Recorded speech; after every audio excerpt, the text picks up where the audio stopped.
ওনারা যে ধরনেরই প্রচার করে থাকুন, যত বিষ মাখানো চেষ্টা করে থাকুন, ওনারা পরিবর্তন বললেও বাংলা এবার প্রত্যাবর্তন হতে চলেছে।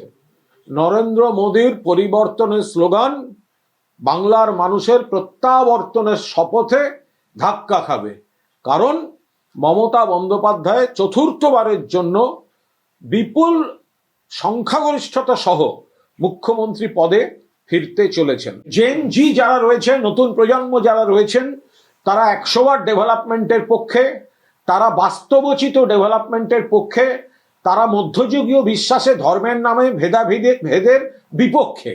সেই কারণে জেন জিও মমতা ব্যানার্জিকেই চাইবে, তৃণমূল কংগ্রেসকে চাইবে। এই মধ্যযুগীয় কারবারে ফিরতে চায় না জেন জি। যার যা ধর্ম তার কাছে থাকবে, সবাই ধর্ম পালন করবেন, কিন্তু এই সমাজ, এই রাজ্য, এই দেশ সবার। নরেন্দ্র মোদী তিনি মতুয়াদের আশ্বাস দেওয়ার চেষ্টা করেছেন নাগরিকত্ব সংকট নিয়ে, কিন্তু বাস্তব হচ্ছে বিপুল সংখ্যক মতুয়া এবং সাধারণ মানুষ সংকটে রয়েছেন। নির্দিষ্ট কোনো সমাধান, নির্দিষ্ট কোনো বিজ্ঞপ্তি, এগুলো কিন্তু সরকার বা ইলেকশন কমিশন জারি করছে না। মুখে গোল গোল কথা, আপনারা চিন্তা করবেন না, আমরা পাশে আছি, আপনারা চিন্তা করবেন না, আপনাদের, আরে পাশে একমাত্র মমতা ব্যানার্জি আর তৃণমূল কংগ্রেস আছে, বাকিদের খুঁজে পাওয়া যাচ্ছে না।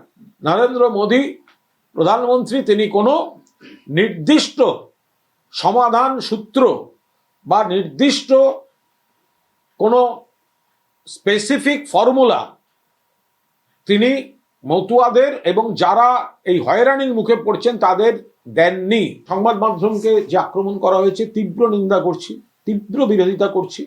কোনো অবস্থাতেই এসব বাঞ্ছনীয় নয়, এই সংস্কৃতি চলতে পারে না। কিন্তু এর পেছনে একটা পরিকল্পিত চক্রান্ত আছে, একেবারে পরিকল্পিত চক্রান্ত আছে।